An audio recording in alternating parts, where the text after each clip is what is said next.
Good morning दोस्तों। आज दोस्तों हम लोग देखेंगे क्राउन सामान्य ज्ञान। क्राउन सामान्य ज्ञान में से हम लोग देखेंगे आधुनिक भारत। और एक बार हम लोगों ने आधुनिक भारत एनसीईआरटी से एनसीईआरटी सार संग्रह वर्णवाल जी का जो बुक है उससे जो है आधुनिक भारत समाप्त कर चुके हैं।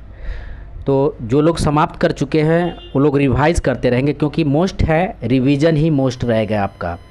ठीक है, तो रिवीजन बहुत ही आपका मोस्ट रहेगा। तो आइए हम लोग टॉपिक पे आते हैं। तो अब जो है क्राउन सामान्य ज्ञान देखते हैं यहाँ से आधुनिक भारत। तो चलिए दोस्तों स्टार्ट करते हैं। और दोस्तों आधुनिक भारत जो है आपको 18 पेज में है। तो आज जो हम लोग देखेंगे उसका फर्स्ट पार्ट देखेंगे। ठीक है, तो आइए स्टार्ट करते हैं।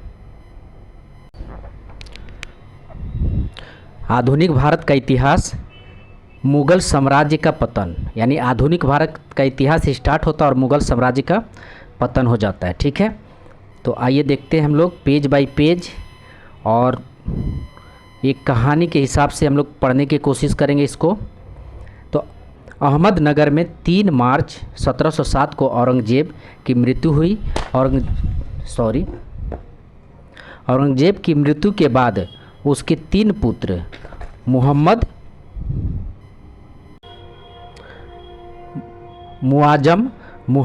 आजम एवं मुहम्मद कमबख्श के बीच उत्तराधिकारी के लिए युद्ध हुआ। मुअज्जम से जो उस समय अफ़गानिस्तान में था, उसने लाहौर के निकट बहादुर शाह के नाम से अपना राज्याभिषेक करवाया। ठीक है, तो ध्यान रखिएगा।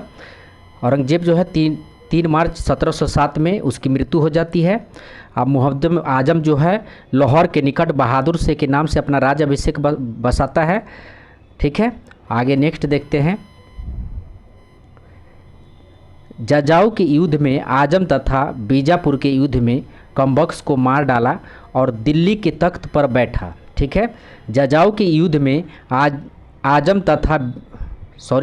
जजाऊ के युद्ध में आजम तथा बीजापुर के युद्ध में कमबख्श को मार डाला और दिल्ली के तख्त पर बैठा। ठीक है, बहादुर शाह प्रथम 1707 से 12 ईस्वी तक।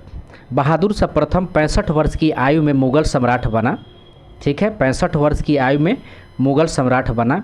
उसने मराठों और राजपूतों के प्रति मैत्रीपूर्ण नीति अपनाई तथा मराठा नेता शाहू संभाजी का पुत्र को मुग़ल कैद से आज़ाद किया। जोशुआ केटलर, ध्यान रखेंगे, जोशुआ केटेलार के नेतृत्व में एक डच प्रतिनिधिमंडल बहादुर शाह के दरबार में आया। ठीक है, इतिहासकार खाफी खां ने बहादुर शाह को शाहे बेखबर कहकर पुकारा था। तो बहादुर शाह को क्या कहा जाता था? तो शाहे बेखबर कह कर के पुकारा जाता था, और एक खाफी खां ने कहा था। ठीक है, अब नेक्स्ट है जहादर शाह 1712 से 13 ईस्वी। जहादर शाह 1712 से 13 ईस्वी।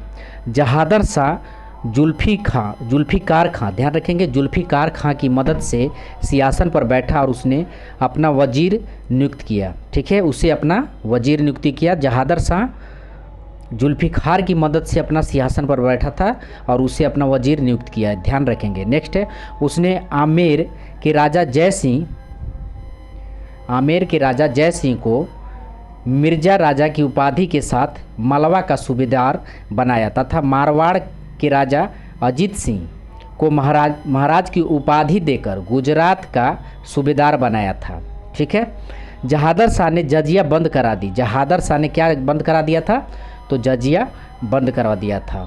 नेक्स्ट है, वह अपनी प्रेमिका लाल कुंवर से काफ़ी प्रभावित था। ठीक है, तो जहादर शाह की प्रेमिका कौन थी? तो लाल कुंवर, यह जो एक वेश्या थी। ठीक है, आजिम उस शान के पुत्र फारुखसियर ने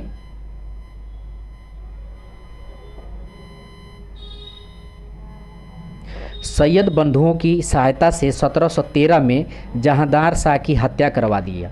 ठीक है, तो उसके पुत्र ने फारुखसियर ने सैयद बंधुओं की सहायता से 1713 में जहांदार शाह की हत्या करवा दी। ठीक है, जहांदार शाह को लोग लापरवाह या लंपट मूर्ख कहते थे।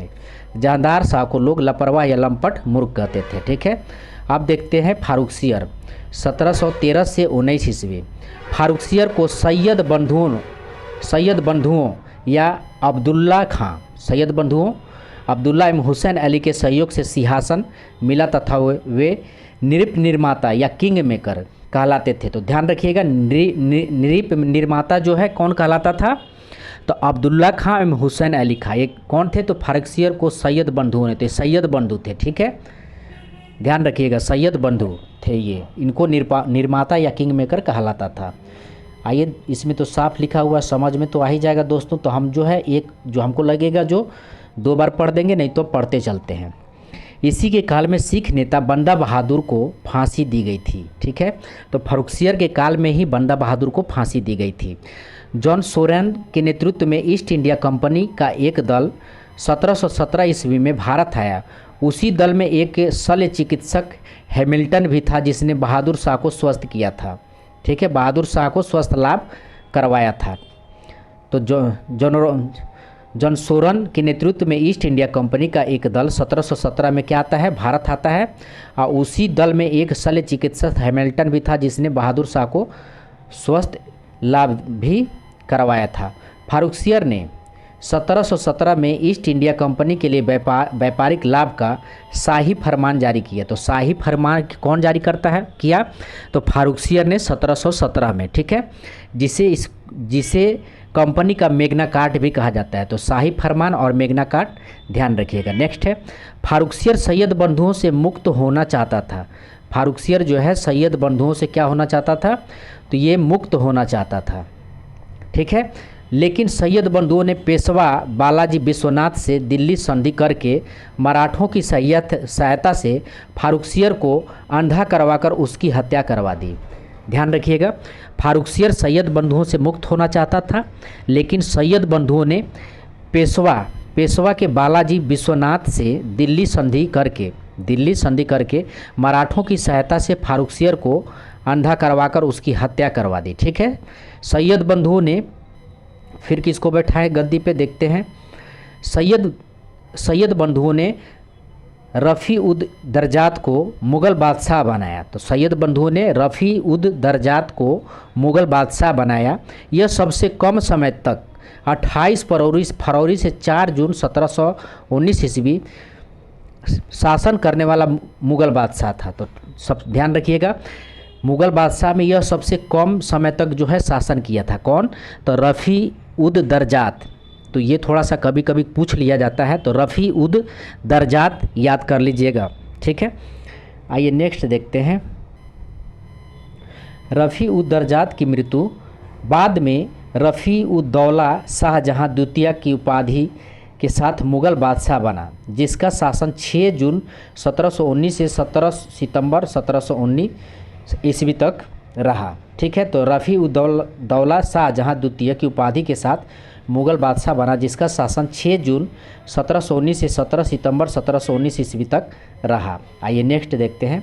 फारुखसियर दुर्बल और कायर होने का कारण घृणित कायर कहा जाता था। तो फारुखसियर क्या था, तो दुर्बल और कायर होने के कारण घृणित कायर कहा गया।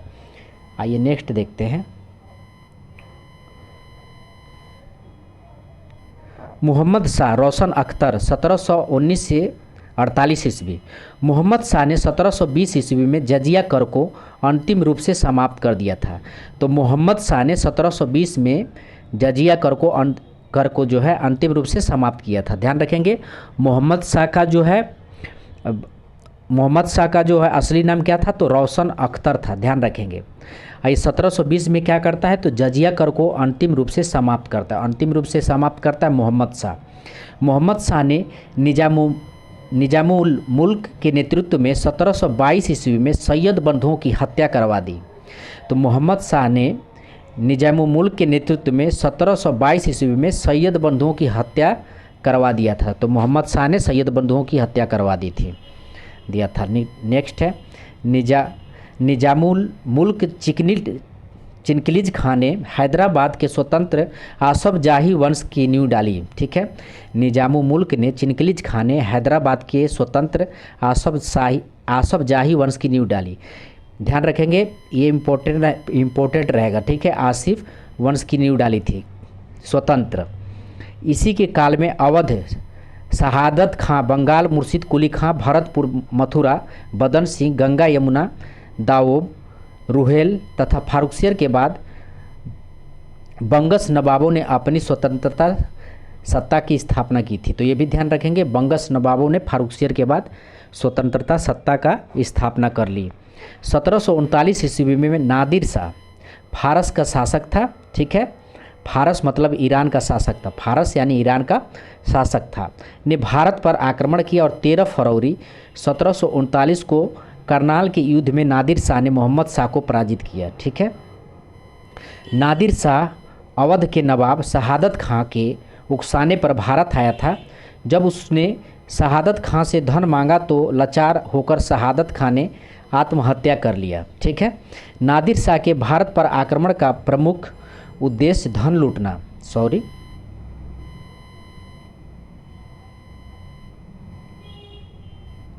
नादिर शाह के भारत पर आक्रमण का प्रमुख उद्देश्य धन लूटना था। वह अपने साथ तख्ते ताउस या मयूर सिंहासन एवं कोहिनूर हीरा फारस ले गया था। ठीक है, तो नादिर शाह जो है तख्ते ताउस एवं कोहिनूर हीरा फारस ले गया था। ठीक है, नेक्स्ट है मोहम्मद शाह के विलासपूर्ण आचरण के कारण उसे रंगीला कहा जाता है। मोहम्मद शाह के विलासपूर्ण आचरण के कारण उसे रंगीला कहा जाता है।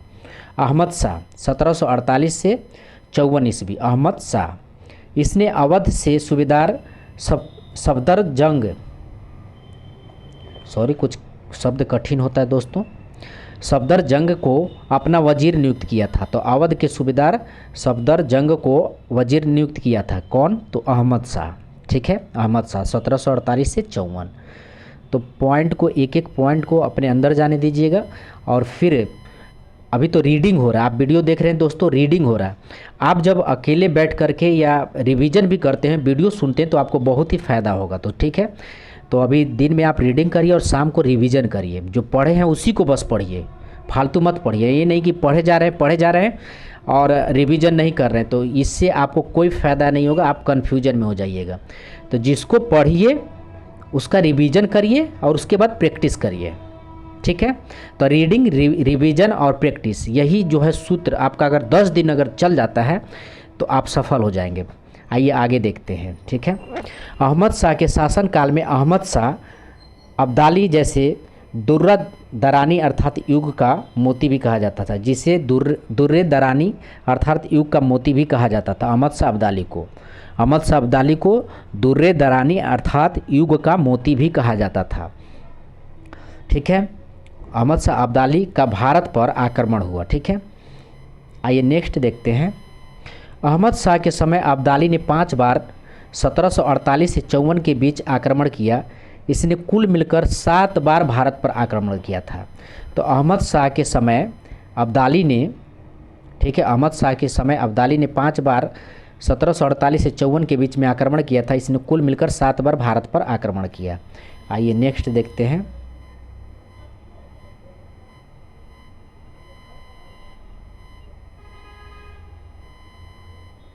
अब है आलमगीर द्वितीय। ठीक है, आलमगीर द्वितीय 1754 से 59 ईस्वी।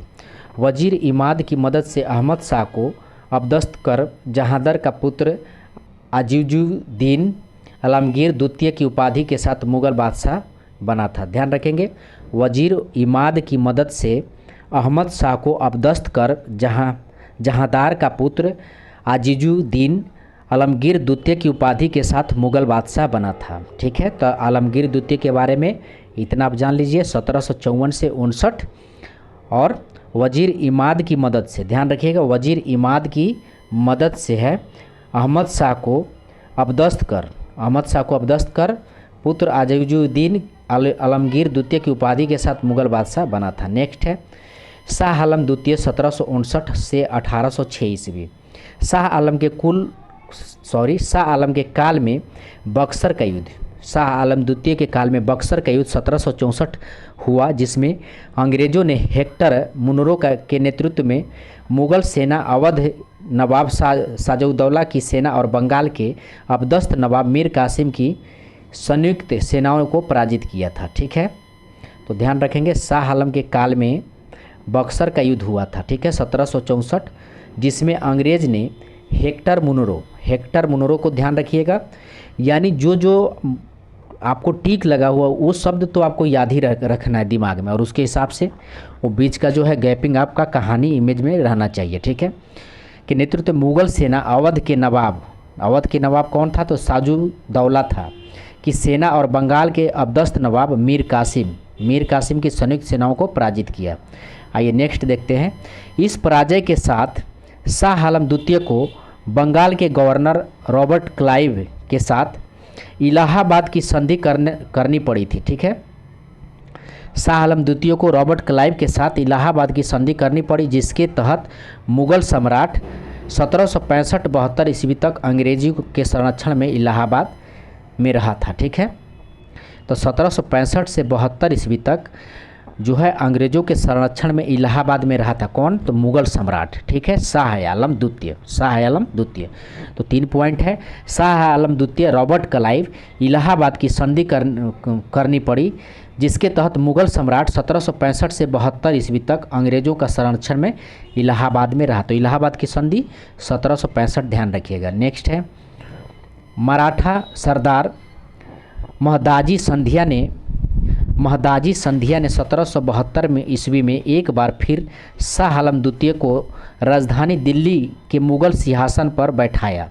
तो मराठा सरदार महदाजी सिंधिया, ध्यान रखेंगे, महदाजी सिंधिया ने 1772 ईस्वी में एक बार फिर शाह आलम द्वितीय को राजधानी दिल्ली पर जो है ये बैठाता है। ठीक है, शाह आलम द्वितीय के शासनकाल में 1761 ईस्वी में पानीपत की तीसरी लड़ाई, तो पानीपत की तीसरी लड़ाई 1761 ईस्वी में। ठीक है, पानीपत की तीसरी लड़ाई 1761 ईस्वी में मराठा और अहमद शाह अब्दाली के बीच हुआ था। ठीक है, तो शाह आलम II के शासनकाल में 1761 ईस्वी में पानीपत की तीसरी लड़ाई मराठा और अहमद शाह अब्दाली के बीच हुआ था। नेक्स्ट है शाह आलम द्वितीय, इसका मूल नाम अली गौहर था। ध्यान रखेंगे, शाह आलम द्वितीय का मूल नाम अली गौहर था।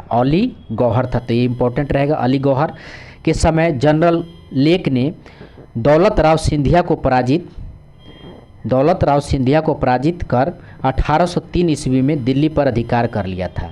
तो शाह आलम द्वितीय, इसका मूल नाम अली गौहर था, के समय जनरल लेक ने दौलत राम सिंधियों को पराजित कर 1803 ईस्वी में दिल्ली पर अधिकार कर लिया। तो कौन अधिकार कर लिया? जनरल लेक ने। ठीक है, ध्यान रखिएगा। 1803 में अकबर द्वितीय 1806 से 37, अकबर द्वितीय 1806 से 37, यह अंग्रेज़ों के संरक्षण में शासक बनने वाला हिंदुस्तान का प्रथम बादशाह है। अकबर द्वितीय जो है अंग्रेज़ों के संरक्षण में शासक बनने वाला हिंदुस्तान का प्रथम बादशाह था। ठीक है, उसने राम मोहन राय को राजा की उपाधि प्रदान की थी। राम मोहन राय को राजा का उपाधि प्रदान किया था अकबर द्वितीय ने। ये इंपॉर्टेंट रहेगा दोस्तों, तो इसको ध्यान रखिएगा। ठीक है, और ये भी ध्यान रखिएगा, दोनों पॉइंट इंपॉर्टेंट है अकबर द्वितीय के बारे में, जो यह अंग्रेज़ों के संरक्षण में शासक बनने वाला हिंदुस्तान का प्रथम बादशाह था, और राजा राम मोहन राय को राजा की उपाधि दी। चलिए बोर नहीं करते हैं आपको, आइए आगे देखते हैं। बहादुर शाह द्वितीय 1837 से 58 ईस्वी, यह अंतिम मुग़ल बादशाह था। प्रसिद्ध शायर होने के कारण इसे जाफ़र भी कहा गया। प्रसिद्ध शायर होने के कारण इसे क्या कहा गया? तो जाफ़र भी कहा गया। बहादुर शाह द्वितीय या बहादुर शाह जाफ़र, ठीक है, समझ जाइएगा, दोनों एक ही आदमी, जाफ़र भी कहा गया। 1857 के विद्रोह में विद्रोहियों के साथ देने के कारण अंग्रेज़ सरकार ने उसे गिरफ्तार कर रंगून निर्वस्त कर दिया गया। रंगून यानी अभी जो म्यांमार है, ठीक है, रंगून निर्वस्त कर दिया, जहां 1862 में ईस्वी में उसकी मृत्यु हो गई। ठीक है, तो रंगून में बहादुर शाह जफ़र का जो है 1862 ईस्वी में मृत्यु हो गई। आइए नेक्स्ट देखते हैं। अब है आपका यूरोपीय कंपनियों का भारत आगमन, यूरोपीय कंपनियों का भारत आगमन। आइए देखते हैं इसको भी। हमें लगता है दोस्तों ये सेशन आपके लिए बहुत ही उपयोगी रहेगा। और 18 पेज है दोस्त, क्राउन का 18 पेज है। और जो आपका 45-46 पेज जो था एनसीईआरटी का था, 45-46 पेज, तो उसको हम लोगों ने 3 पार्ट में देखा था, इसको 2 ही पार्ट में देखेंगे। और आप देख ही जाइए, 1.5 घंटे का वीडियो बनेगा, ठीक है। आइए नेक्स्ट है, भारत में यूरोपीय वाणिज्यिक कंपनियों का आगमन 15वीं शताब्दी के उत्तरार्ध में हुआ। उनके आगम का क्रम इस प्रकार है। कंपनी आगम वंश, ठीक है, पुर्तगाली 1498 में आए थे। जो है कौन कंपनी थी? कंपनी डेनिश, ठीक है। 1616 ईस्वी में जो है इसका आगमन वर्ष था। अंग्रेज जो है अंग्रेजों जो है 1600 ईस्वी में। फ्रांसीसी, ठीक है, सॉरी इसको उल्टा पढ़ा रहे हैं, 2 पार्ट में दिया हुआ है, ठीक है, तो थोड़ा ध्यान देंगे। कंपनी और आगम वंश, तो पुर्तगाली 1498 ईस्वी में आए थे। पुर्तगाली जो है 1498 ईस्वी में आए थे, सही है। अंग्रेज जो है 1600 ईस्वी में आए थे, अंग्रेज 1600 ईस्वी में। और डच जो है 1602 में, ठीक है। कंपनी का आगमन वर्ष है, ठीक है, आगमन वर्ष ध्यान रखिएगा। 1498 में पुर्तगाल, अंग्रेज 1600 में और डच 1602 में। और कंपनी डेनिश 1616 में और फ्रांसीसी 1664 में और स्वीडिश 1731 ईस्वी में। आइए नेक्स्ट देखते हैं। पुर्तगाली, प्रथम पुर्तगाली वास्को डिगामा गुजराती पथ प्रदर्शक अब्दुल मन्नीद, ध्यान रखेंगे, अब्दुल मन्नीद की सहायता से 90 दिनों की समुद्री यात्रा के बाद 17 मई 1498 ईस्वी को भारत के पश्चिम तट पर स्थित कालीकट यानी केरल बंदरगाह पर उतरा। वहाँ पर हिंदू शासक जोमोरिन ने उसका स्वागत किया था। हिंदू शासक जोमोरिन ने उसका स्वागत किया था। नेक्स्ट है पेड्रो अल्ब्रेज केब्राल दूसरा पुर्तगाल था, ध्यान रखेंगे, पेड्रो अल्ब्रेज केब्राल दूसरा पुर्तगाल था जो 31 दिसंबर 1500 ईस्वी में भारत आया। 1502 में वास्को डिगामा पुनः भारत आते हैं। तो यहाँ भी एक पॉइंट है, ध्यान रखिएगा। पेड्रो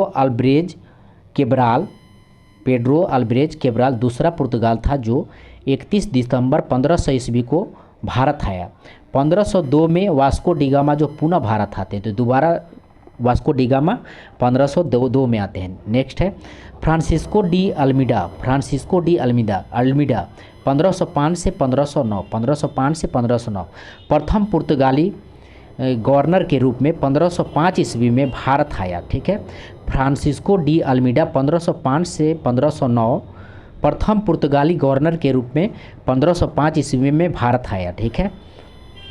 उसने भारत में शांत जल की नीति ब्लू वाटर पॉलिसी, ठीक है, ब्लू वाटर पॉलिसी को अपनाया।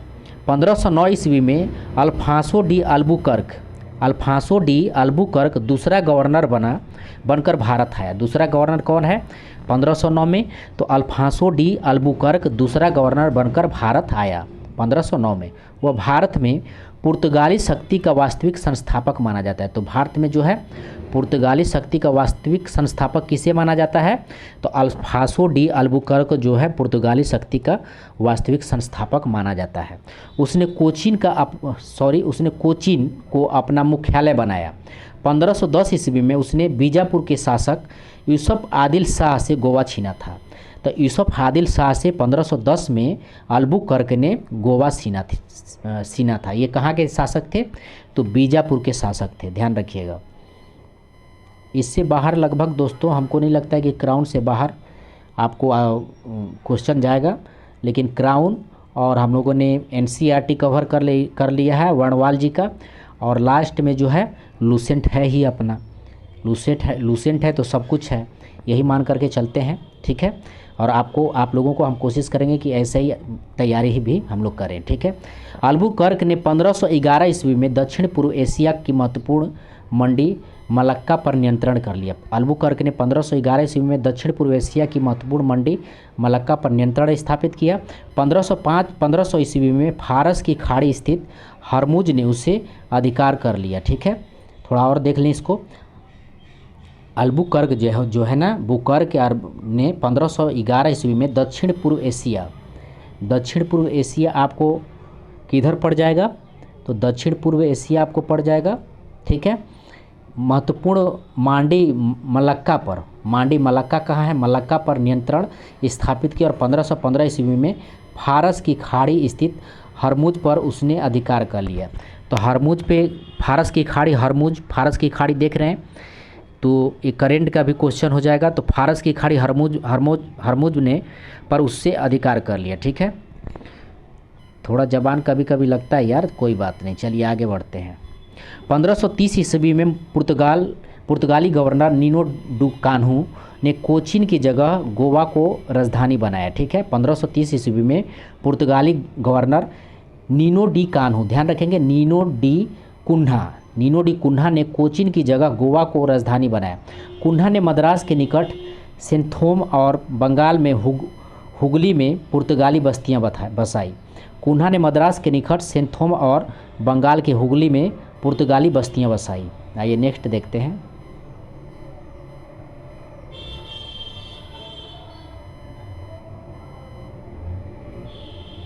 नेक्स्ट है स्थापित की उसने 1534 में बेसिन पर और 1535 ईस्वी में दीव पर अधिकार कर लिया। ठीक है, नीनो डू कान्हू ने 1534 में बेसिन पर और 1535 में दीव पर अधिकार किया।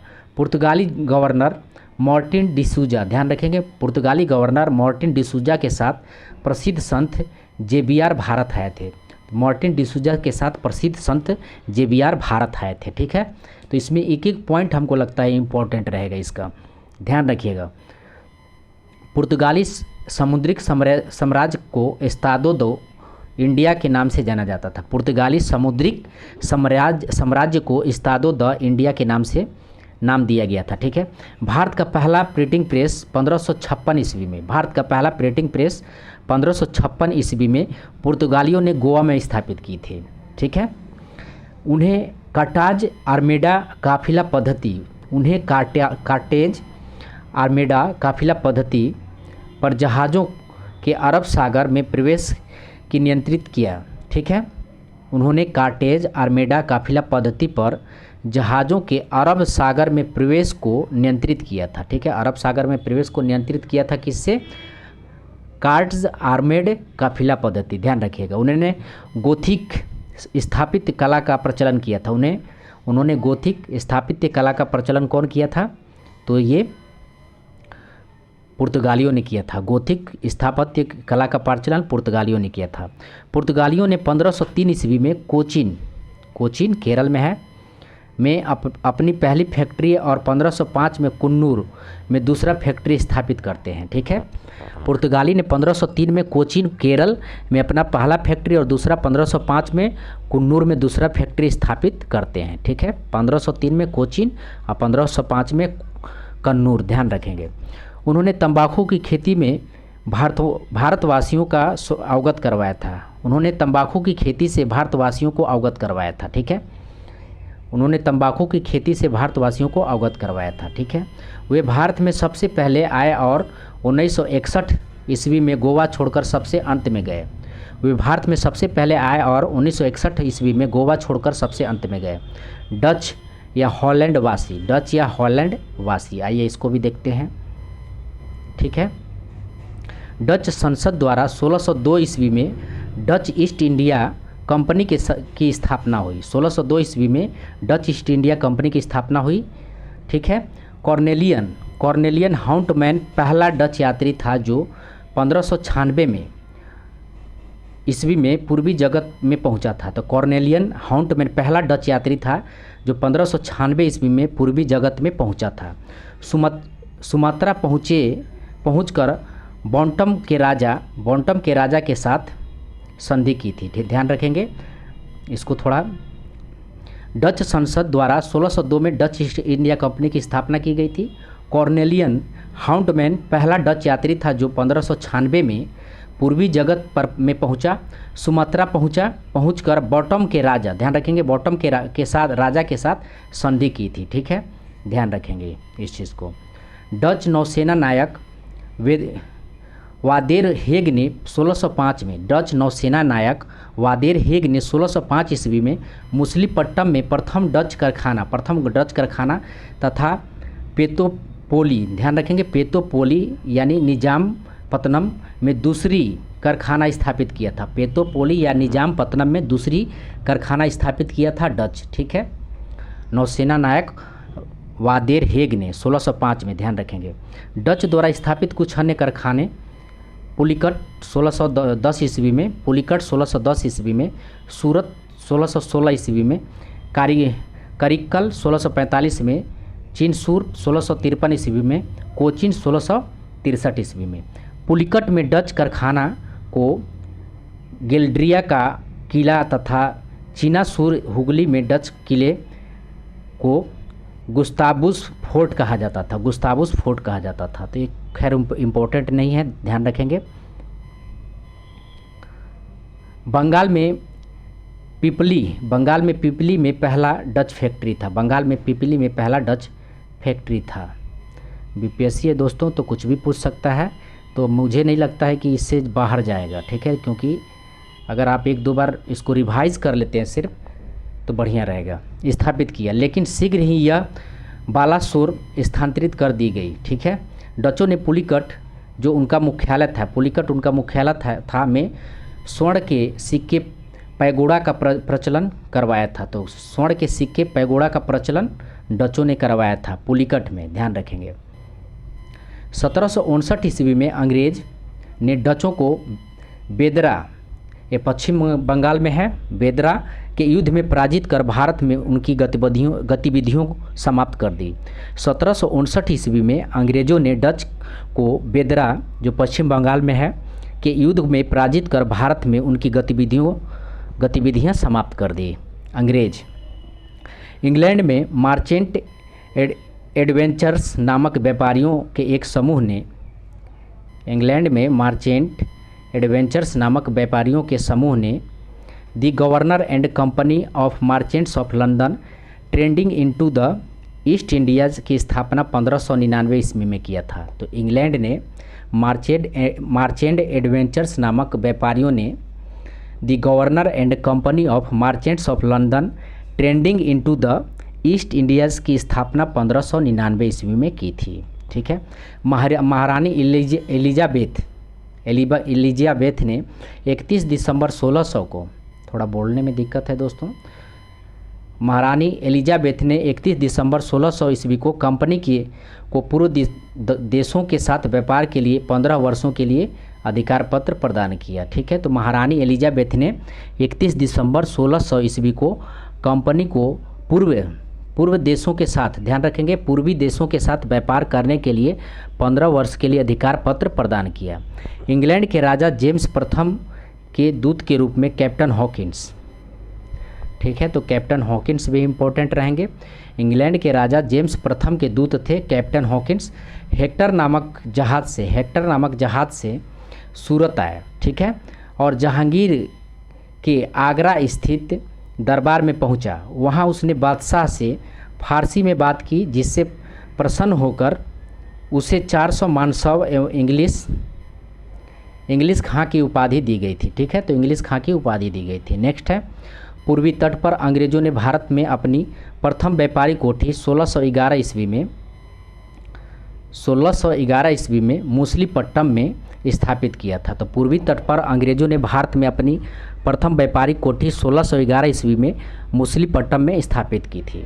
1611 ईस्वी में कैप्टन मिडनटन ने स्वाली में पुर्तगालियों के जहाज़ बेड़ों को परास्त किया, ठीक है। अंग्रेज़ों ने जहांगीर की अनुमति से सूरत में पश्चिम भारत की पहली और भारत की दूसरी कंपनी स्थापित की। अंग्रेज़ों ने जहांगीर की अनुमति से सूरत में पश्चिम भारत की पहली और भारत की दूसरी कंपनी स्थापित की, ठीक है। अंग्रेज़ों ने जहांगीर की अनुमति से सूरत में पश्चिम भारत की पहली और भारत की दूसरी कंपनी स्थापित की। ब्रिटेन के राजा जेम्स प्रथम के दूत के रूप में सर टॉमस रो 1615 में भारत आए। ब्रिटेन के राजा जेम्स प्रथम के दूत के रूप में सर टॉमस रो 1615 में भारत आए, ठीक है, और जहांगीर के दरबार में उपस्थित हुआ। गोलकुंडा के सुल्तान ने 1632 ईस्वी में अंग्रेज़ों को सुनहरा फरमान दिया। ठीक है, तो गोलकुंडा के सुल्तान ने 1632 में अंग्रेज़ों को सुनहरा फरमान दिया। अंग्रेज़ों ने पूर्वी तट पर अपना कारखाना, ध्यान रखेंगे, अंग्रेज़ों ने पूर्वी तट पर अपना कारखाना 1633 ईस्वी में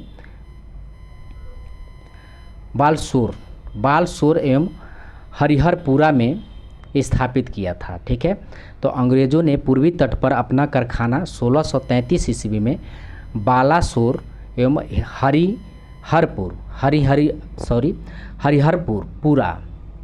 हरिहरपुरा, ठीक है, बोलने में थोड़ा दिक्कत हो जा रहा है। आइए नेक्स्ट देखते हैं। 1639 ईस्वी में फ्रांसीसी डे ने नामक अंग्रेज़ों ने चंद्रगिरी के राजा से मद्रास पट्टे पर प्राप्त किया और वहां पर फोर्ट सेंट जॉर्ज की स्थापना की। ठीक है, तो फोर्ट सेंट जॉर्ज की स्थापना फ्रांसीसी डे नामक अंग्रेज ने किया था। ठीक है, चंद्रगिरी के राजा से मद्रास पट्टे पर लिया था। फ्रांसीसी डे ने चंद्रगिरी के राजा से मद्रास पट्टे पे 1639 में लिया था और वहाँ पर फोर्ट सेंट जॉर्ज की स्थापना की थी। ठीक है, 1691 ईस्वी में ब्रिजमैन ने हुगली में एक कोठी स्थापित किया था।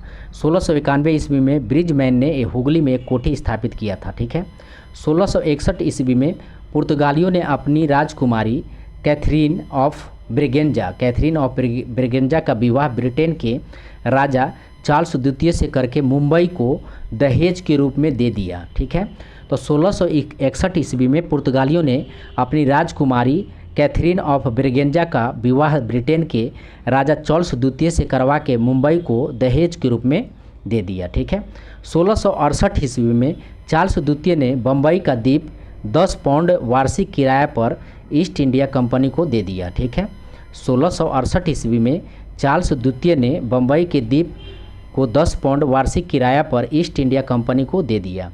1687 में सूरत के स्थान पर बम्बई अंग्रेज की मुख्य व्यापारिक बस्ती बन गई। ठीक है, 1687 ईस्वी में सूरत के स्थान पर बम्बई अंग्रेज़ों की मुख्य व्यापारिक बस्ती बन गई। तो ध्यान रखिएगा, 1687 में सूरत से बम्बई अंग्रेज़ों का मुख्य व्यापारिक बस्ती बन गया था। ठीक है, 1669 ईस्वी में सर जॉर्ज ऑक्सजेन के उत्तराधिकारी के रूप में जेराल्ड ओंगियर सूरत का प्रेसिडेंट और बम्बई का गवर्नर बना। वह बम्बई शहर का संस्थापक था। ठीक है, तो कौन?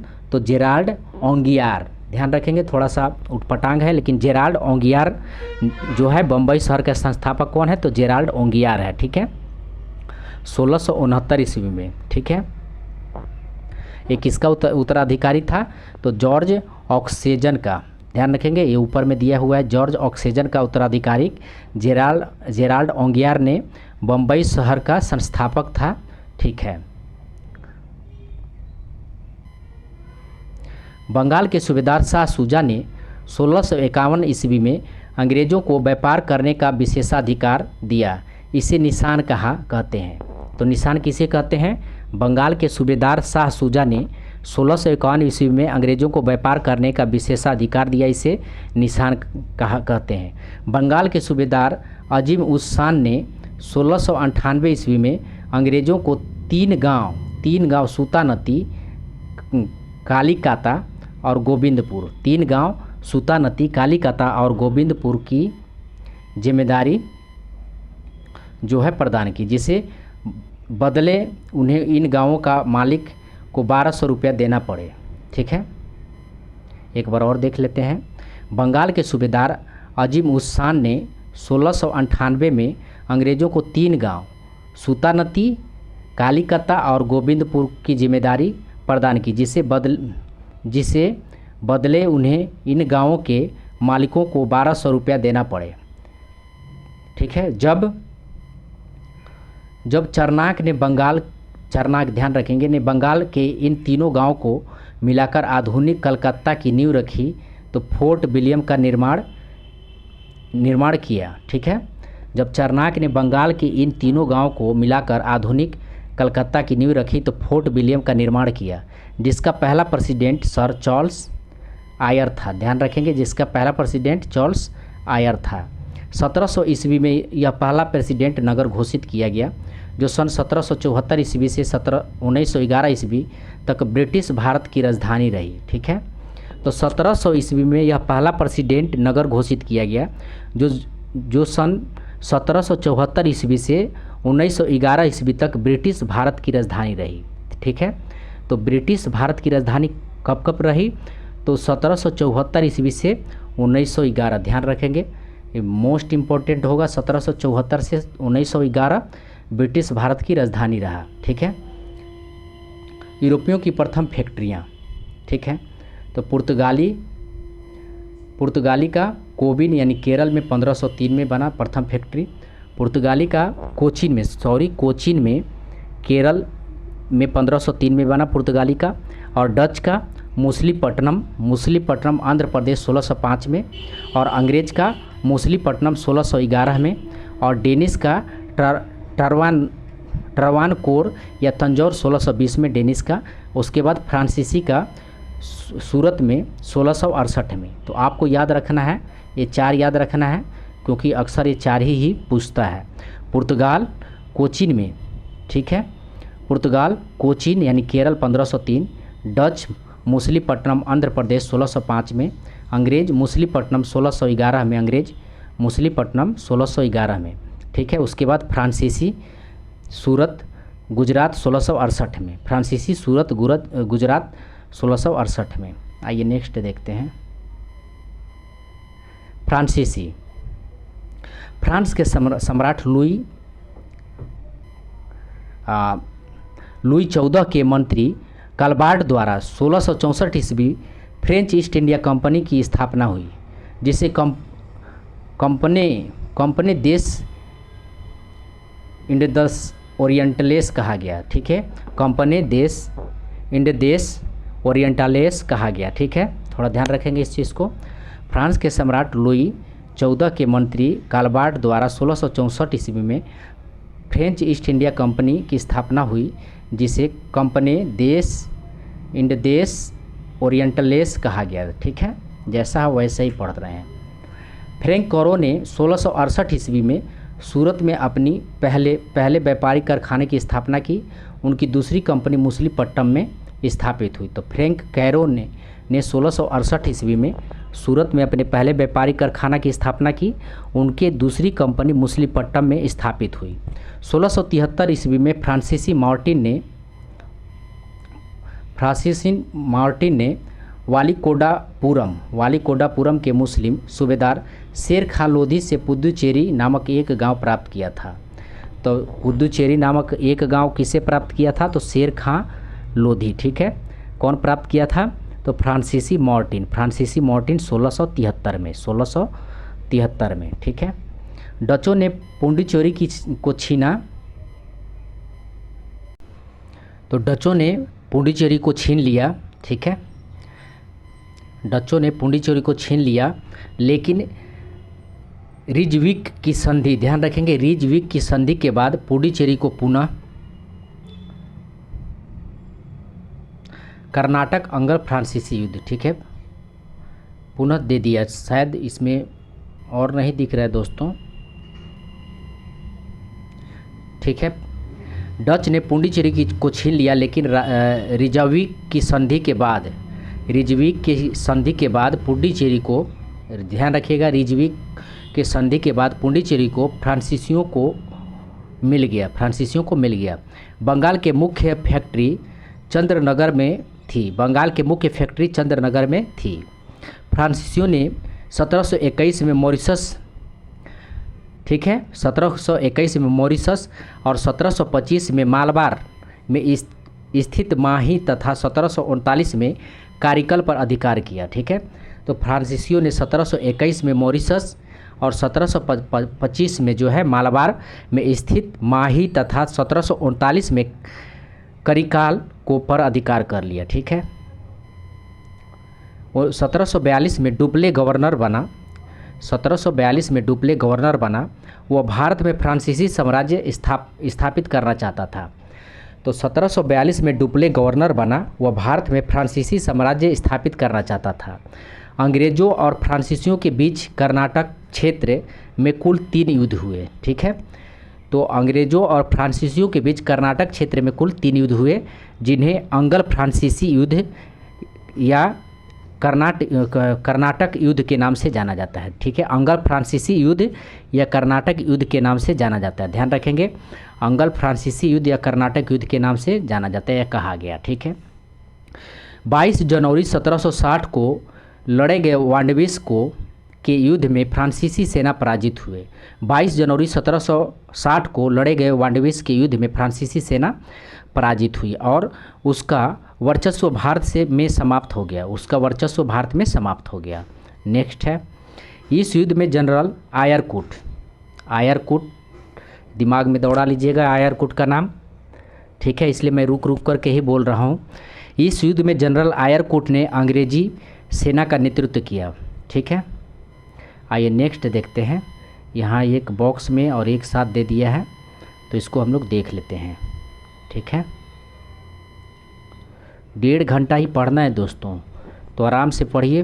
प्रथम कर्नाटक युद्ध 1746 से 48 ईस्वी, एला सोपली की संधि 1748 में होता है। सापेला की संधि 1748 में। प्रथम कर्नाटक युद्ध 1746 से 48, एला सापेला 1748। विजय, फ्रांसीसी विजय होते हैं 1746-48 में, फ्रांसीसी विजय होते हैं पहला युद्ध में। और द्वितीय कर्नाटक युद्ध 1749 से 54, 1749 से 54, ध्यान रखेंगे, 48, 49 से 54। पुडुचेरी की संधि होता है, पुडुचेरी की संधि 1755 में। अंग्रेज़ों का प्रभाव बढ़ा था द्वितीय युद्ध में। पुडुचेरी की संधि होती है 1755 में। तृतीय कर्नाटक युद्ध 1756 से 63, तृतीय कर्नाटक युद्ध 1756 से 63 ईस्वी।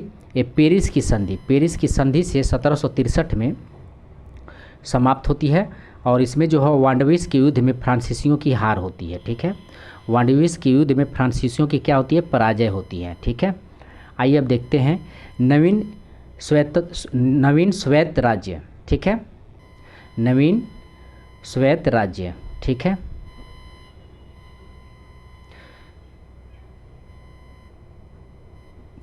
पेशवा शक्ति का विकास। बालाजी विश्वनाथ 1713 से 20 ईस्वी, बालाजी विश्वनाथ 1713 से 20 ईस्वी। ये चित्पावन वंशीय ब्राह्मण थे जो 1713 में साहू के पेशवा बने। ध्यान रखेंगे, यह चित्पावन वंशीय ब्राह्मण थे जो 1713 में साहू के पेशवा बने थे। बालाजी विश्वनाथ 1713 में साहू के पेशवा बने थे। ठीक है, चित्पावन वंशीय ब्राह्मण थे, ध्यान रखिएगा, चित्पावन वंशीय ब्राह्मण थे। इन्होंने मुगल शासक फारुखसियर को हटाने में सैयद बंधुओं की मदद की थी। तो बालाजी विश्वनाथ जो है मुगल शासक फारुखसियर को हटाने में सैयद बंधुओं की मदद की थी। कौन? बालाजी विश्वनाथ, 1713 से 20। ठीक है, नेक्स्ट है बाजीराव प्रथम 1720 से 40 ईस्वी। बाजीराव प्रथम 1720 से 40 ईस्वी। बाजीराव वन बालाजी विश्वनाथ का पुत्र था। तो बालाजी विश्वनाथ का पुत्र कौन था? तो बाजीराव वन। अभी हम लोगों ने बालाजी विश्वनाथ को पढ़ा, पुत्र था जिसने मराठा परिसंघ की स्थापना की। तो बाजीराव वन बालाजी विश्वनाथ का पुत्र था जिसने मराठा परिसंघ की स्थापना की। तो मराठा परिसंघ की स्थापना कौन किया? तो बाजीराव प्रथम ने स्थापना की। इसमें होलकर इंदौर और सिंधिया ग्वालियर और गायकवाड़ बड़ौदा तथा भोंसले नागपुर शामिल थे। ध्यान रखेंगे इसको। बाजीराव फर्स्ट बालाजी विश्वनाथ का पुत्र था जिसने मराठा परिसंघ की स्थापना की। इसमें होलकर इंदौर, सिंधिया ग्वालियर और गायकवाड़ा बड़ौदा तथा भोंसले नागपुर शामिल थे। ध्यान रखिएगा कौन कौन शामिल थे? तो होलकर, सिंधिया और गायकवाड़ा, भोंसले। आइए नेक्स्ट देखते हैं। इसने पूना को अपना केंद्र बनाया था। 1728 ईस्वी में बाजीराव प्रथम और निजामुल के बीच पालखेड़ा का युद्ध हुआ। 1728 ईस्वी में बाजीराव प्रथम और निजामुल के बीच पालखेड़ा का युद्ध हुआ, जिसमें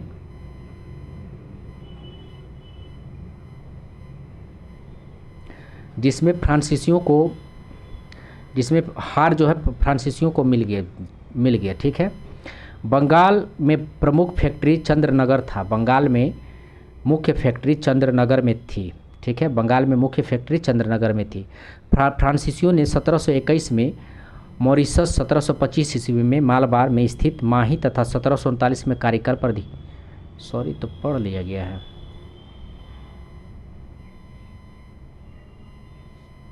तो क्या देख रहे थे? अच्छा, फिर से देखते हैं दोस्तों, आगे निकल गए थे।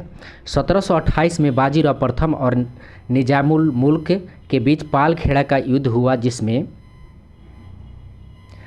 जिसमें निजाम मुल्क पराजित हुआ था, पराजित हुआ था। बालाजी बाजीराव 1740 से 61, बालाजी बाजीराव 1740 से 61 ईस्वी।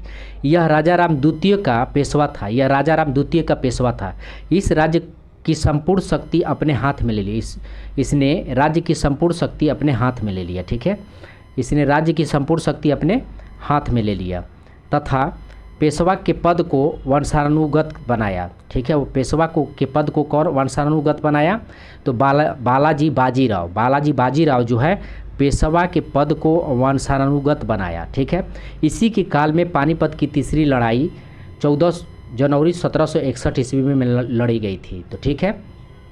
बालाजी बाजीराव के ही कार्यकाल में 14 जनवरी 1761 ईस्वी में जो है पानीपत की तीसरी लड़ी गई थी। इस युद्ध में मिली पराजय को बालाजी बाजीराव सहन नहीं कर सका और 1761 ईस्वी में उसकी मृत्यु हो गई। ठीक है। 1761 ईस्वी में मृत्यु हो गई या आत्महत्या कर लिया। ठीक है। ये भी कहीं कहीं प्रमाण मिलता है। नेक्स्ट है बाजीराव द्वितीय अंतिम पेशवा था, जिसे अंग्रेजों ने कानपुर के निकट बिठूर नामक स्थान पर निर्वासित कर दिया। अंततः 1818 ईस्वी में पूना अंग्रेजों को मिल गया। ठीक है। पूना अंग्रेजों को मिल गया। इस प्रकार मराठा परिसंघ समाप्त हो गया। बाजीराव द्वितीय अंतिम पेशवा था। ध्यान रखेंगे, बाजीराव द्वितीय अंतिम पेशवा था, जिसे अंग्रेजों ने कानपुर के निकट बिठूर नामक स्थान पर निर्वासित कर दिया गया। अंततः 1818 ईस्वी में पूना अंग्रेजों को पुनः मिल गया। इस प्रकार मराठा परिसंघ की जो है समाप्ति हो जाती है। आइए नेक्स्ट देखते हैं अंगल मराठा संघ। ठीक है। तो ये एक साथ दिया हुआ, तो एक साथ ही देखना पड़ेगा। ठीक है।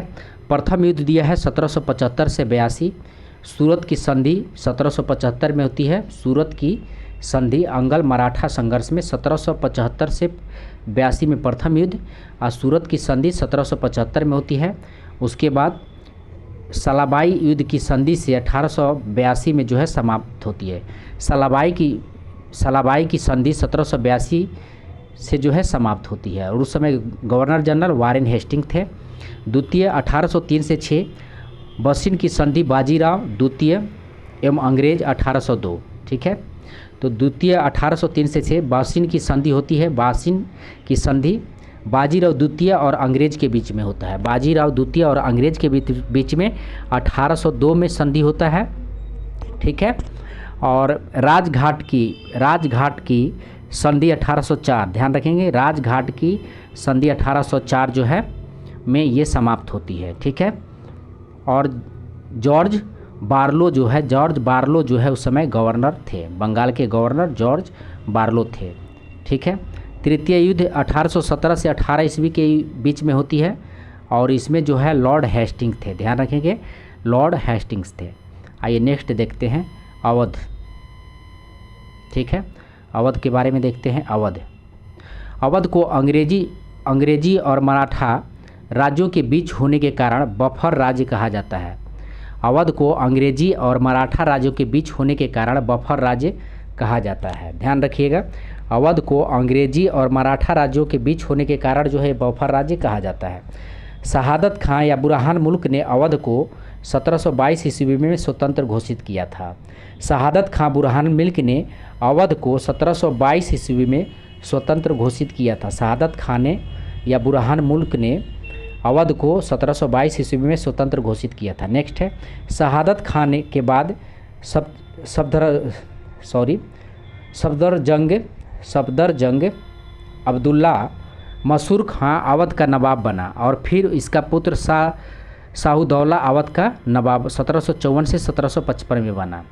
तो ध्यान रखेंगे शहादत खां या बुरहान मुल्क ने अवध को 1722 ईस्वी में स्वतंत्र घोषित किया था और शहादत खां के बाद जो है कौन बना था, तो सफदरजंग, ध्यान रखेंगे ये पूछा था इस बार एग्जाम में, सफदरजंग अब्दुल्ला मंसूर खां अवध का नवाब बना। सफदरजंग या अब्दुल्ला मंसूर खां इसका नाम था, सफदरजंग का अब्दुल्ला मंसूर खां नाम था, अवध का नवाब बना और फिर इसका पुत्र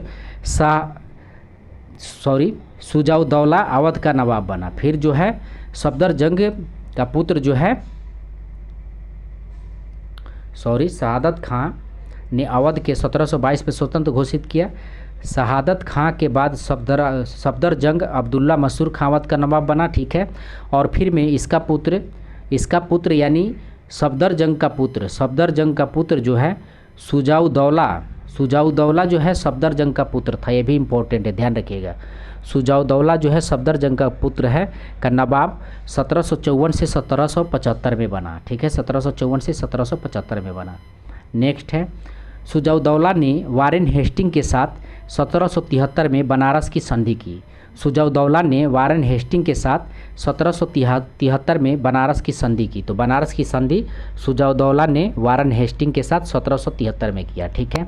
1775 ईस्वी में अवध के नवाब असाफुद्दौला ने फैजाबाद की जगह लखनऊ को राजधानी बनाया, जहां उसने इमाम बाड़ा का निर्माण किया। तो इमाम बाड़ा का निर्माण कौन किया था, तो शुजाउद्दौला ने किया था। 1775 में अवध का नवाब असाफुद्दौला ने फैजाबाद की जगह, ध्यान रखेंगे, 1775 में अवध के नवाब असाफुद्दौला ने फैजाबाद की जगह लखनऊ को अपना राजधानी बनाया और उसने इमाम बाड़ा को अपना जो है राजधानी बनाया, ठीक है। असफुद्दौला, ध्यान रखेंगे, असफुद्दौला। नेक्स्ट है वाजिद अली शाह अवध का अंतिम नवाब था। इसी के शासनकाल में अवध पर कुशासन का इल्ज़ाम लगाकर अंग्रेज़ों ने 1856 में ब्रिटिश शासन में मिला लिया था। वाजिद अली शाह अवध का अंतिम नवाब था। इसी के शासनकाल में अवध पर कुशासन का इल्ज़ाम लगाकर अंग्रेज़ों ने इसे 1856 में ब्रिटिश शासन में मिला लिया था, ठीक है। तो बड़ी संभल के पढ़ना है दोस्तों, और पढ़े और याद ही ना हो तो क्या फ़ायदा है वैसे पढ़ाई का, ठीक है। अगर किताब है तो आप खोल ले, बहुत मज़ा आएगा। मैसूर, हैदर अली का जन्म 1722 ईस्वी में मैसूर के कोलार ज़िले में हुआ था। हैदर अली का जन्म 1722 ईस्वी में मैसूर के कोलार ज़िले में हुआ था। 1755 ईस्वी में डंडीगुल के किले का फौजदार बना तथा 1761 ईस्वी में वह मैसूर का शासक बना, ठीक है। 1761 में मैसूर का शासक बना। हैदर अली ने प्रथम अंगल मैसूर युद्ध में अंग्रेज़ों को हराया। प्रथम युद्ध अंगल मैसूर युद्ध में जो है अंग्रेज़ों को हराया था हैदर अली, ध्यान रखिएगा। द्वितीय अंगल मैसूर युद्ध में जनरल आयरकुट ने पोर्टोनोवा, ध्यान रखेंगे, पोर्टोनोवा के युद्ध में 1782 ईस्वी में हैदर को परास्त किया था। तो जनरल आयरकुट ने पोर्टोनोवा के युद्ध में 1782 ईस्वी में हैदर को परास्त किया और अंततः हैदर की मृत्यु हो गई, ठीक है। टीपू सुल्तान, टीपू एक पढ़ा लिखा योग्य शासक था, ध्यान रखेंगे, टीपू एक पढ़ा लिखा योग्य शासक था। एक मिनट, तो ये तो रहा था अरबी फारसी, यहाँ से देखते हैं, अरबी फारसी उर्दू एवं कन्नड़ भाषाओं का ज्ञान था। अरबी फारसी उर्दू एवं कन्नड़ भाषाओं का ज्ञान था। उसने नई मुद्रा, नई मापतौल की इकाई और नवीन संचत का प्रचलन करवाया, ठीक है। तो नवीन सनवत की प्रचलन करवाया था। तो नवीन सनवत की प्रचलन और नई मुद्रा, नई मापतौल का प्रचलन जो है कौन करवाया था, एक बार देख लेते हैं इसको। अरबी फारसी उर्दू एवं कन्नड़ भाषाओं का ज्ञानी था कौन, तो टीपू सुल्तान, ठीक है। उसने नई मुद्रा और नई माप तौल की कई इकाई और नवीन सनवत, ध्यान रखेंगे, नवीन सनवत का प्रचलन करवाया था। टीपू सुल्तान ने नई मुद्रा, नई मापतौल और नवीन सनवत का प्रचलन करवाया था। ये भी इम्पोर्टेंट है, ध्यान रखिएगा।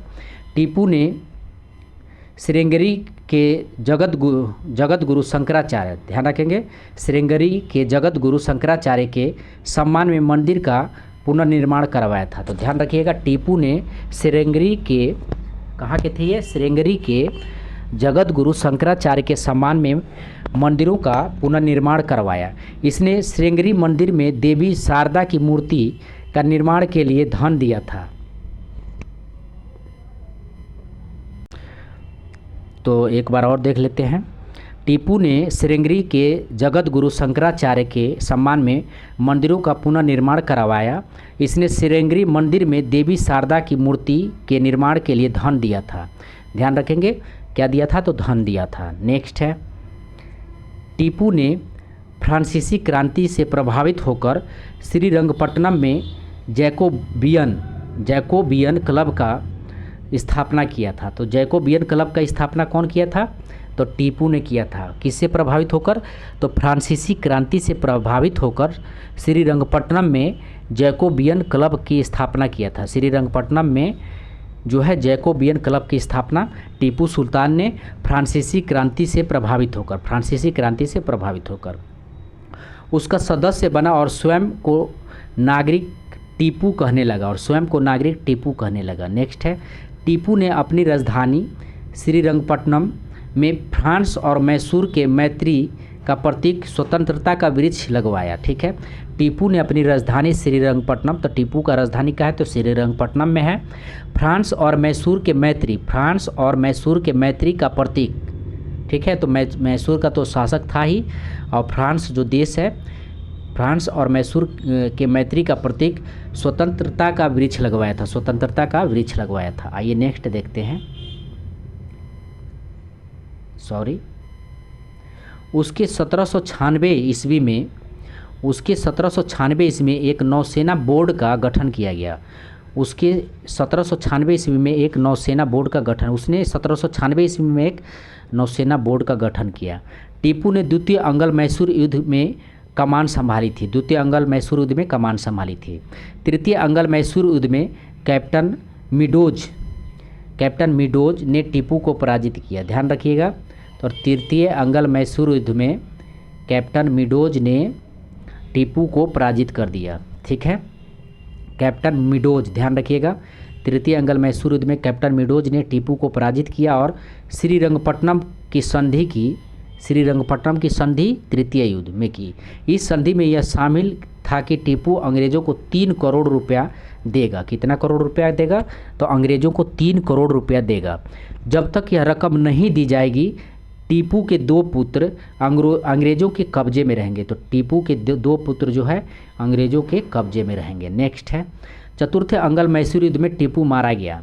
अंग्रेजों ने वाडवायर वंश के एक बालक कृष्णराज को मैसूर की गद्दी पर बैठाया। ध्यान रखेंगे, चतुर्थ अंगल मैसूर युद्ध में टीपू मारा गया। अंग्रेजों ने वाडयार वंश का एक बालक कृष्णराज को मैसूर की गद्दी पर बैठा दिया और मैसूर जीतने की खुशी में आयरलैंड के लॉर्ड समाज ने वेलोजली की मिक्विस की उपाधि प्रदान किया। वेलोजली को मिक्विस की उपाधि प्रदान किया। ध्यान रखेंगे, उस समय कौन था, तो वेलोजली था, ये गवर्नर था। ध्यान रखेंगे, वेलोजली जो है उस समय गवर्नर था चतुर्थ अंगल मैसूर में, जो उसको उपाधि दिया गया, मैक्विस की उपाधि दिया गया। ठीक है, मैक्विस की उपाधि दी गई। आइए नेक्स्ट देखते हैं। अब देखते हैं बंगाल, यहाँ से स्टार्ट है बंगाल के बारे में। स्वतंत्र बंगाल की स्थापना 1717 ईस्वी में मुर्शिद कुली खान ने की थी। स्वतंत्र बंगाल की स्थापना 1717 ईस्वी में मुर्शिद कुली खान ने की थी। 1740 में अलवर्दी खां बंगाल का नवाब बना और उसकी मृत्यु के बाद सूरजदौला बंगाल का नवाब बना। ठीक है, स्वतंत्र बंगाल की स्थापना 1717 ईस्वी में मुर्शिद कुली खां ने की थी। 1740 में अलवर्दी खां बंगाल का नवाब बना। 1740 में अलवर्दी खां बंगाल का नवाब बना और उसकी मृत्यु के बाद सिराजुद्दौला बंगाल का नवाब बना। ध्यान रखेंगे, उसकी मृत्यु के बाद सिराजुद्दौला बंगाल का नवाब बना। आइए अब देखते हैं सिराजुद्दौला 10 अप्रैल 1756 को बंगाल का नवाब बना। सिराजुद्दौला 10 अप्रैल 1756 को बंगाल का नवाब बना। सिराजुद्दौला ने अंग्रेज़ों की कासिम बाज़ार की फैक्ट्री पर कब्जा कर लिया। सिराजुद्दौला ने अंग्रेज़ों के कासिम बाज़ार की फैक्ट्री पर कब्जा कर लिया। ठीक है। अधिकांश अंग्रेज़ ज्वारग्रस्त फुल्टा द्वीप पर भाग गए। अधिकांश अंग्रेज़ ज्वारग्रस्त जो है फुल्टा द्वीप पर भाग गए। ठीक है। 20 जून 1756 को कालकोठरी दुर्घटना हुई। 20 जून 1756 ईस्वी को कालकोठरी दुर्घटना हुई। तो ये भी बहुत ही इम्पोर्टेंट है। 20 जून 1756 को कालकोठरी दुर्घटना हुई। ठीक है, जिसमें 146 अंग्रेज़ों को बंदी बनाया गया और 21 जून में उनमें से मात्र 23 व्यक्ति ही जीवित बचा। ठीक है, तो 20 जून 1756 को कालकोठरी दुर्घटना हुई जिसमें 146 अंग्रेज़ों को बंदी बनाया गया और 21 जून को, ठीक है, 21 जून को उनमें से मात्र 23 व्यक्ति ही जीवित मिला। तो ध्यान रखेंगे 20-21 याद रखिएगा डेट। 20 जून 1756 कालकोठरी दुर्घटना और 21 जून में 23 व्यक्ति ही जीवित बचे। ठीक है, अंग्रेज़ों ने पुनः कालीकत पर अधिकार कर लिया और 9 फरवरी 1757 को अंग्रेज़ों और नवाब के बीच अलीनगर की संधि हुई। ठीक है, तो अंग्रेज़ों ने पुनः कलकत्ता पर अधिकार कर लिया। ध्यान रखेंगे, सॉरी कालीकट बोल दिया। अंग्रेज़ों ने पुनः कलकत्ता पर अधिकार कर लिया और 9 फरवरी 1757 को अंग्रेज़ों और नवाब के बीच अलीनगर की संधि हुई। प्लासी का युद्ध 23 जून 1757 ईस्वी में। प्लासी की युद्ध 23 जून 1757 ईस्वी में।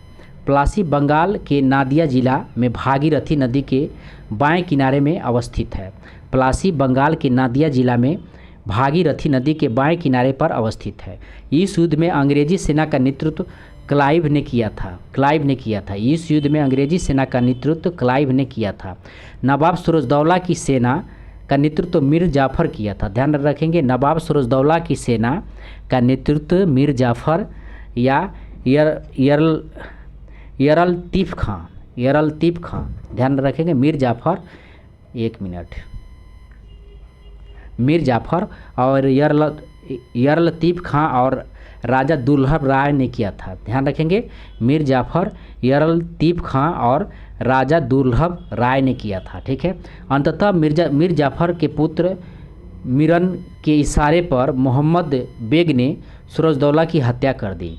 अंततः मीर जाफ़र के पुत्र मीरन, ध्यान रखेंगे, मीरन के इशारे पे, मीर जाफ़र का पुत्र के कौन था तो मीर जाफ़र मीरन। ठीक है, मीर इसमें भी है, न लगा देना है। मीर जाफ़र मीरन के इशारे पर मोहम्मद बेग, ध्यान रखेंगे, मोहम्मद बेग ने सिराजुद्दौला की हत्या कर दी। ठीक है, आइए नेक्स्ट है, प्लासी के युद्ध के समय आलमगीर द्वितीय मुगल बादशाह था। ठीक है, प्लासी के युद्ध के समय आलमगीर द्वितीय मुगल बादशाह था। ठीक है, प्लासी के युद्ध के समय आलमगीर द्वितीय मुगल बादशाह था। मीर जाफ़र के बारे में देखते हैं। आइए, सिराजुद्दौला की मृत्यु के बाद क्लाइव ने 30 जून 1757 में मीर जाफ़र को बंगाल का नवाब बनाया।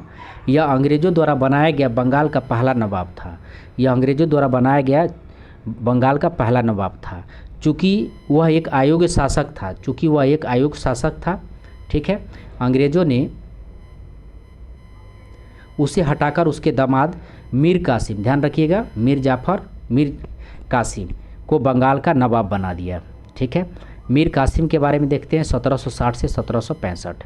तो मीर कासिम ने अपनी राजधानी को मुर्शिदाबाद से मुंगेर हस्तांतरित कर लिया। ठीक है, तो मीर कासिम ने अपनी राजधानी को मुर्शिदाबाद से मुंगेर हस्तांतरित कर लिया।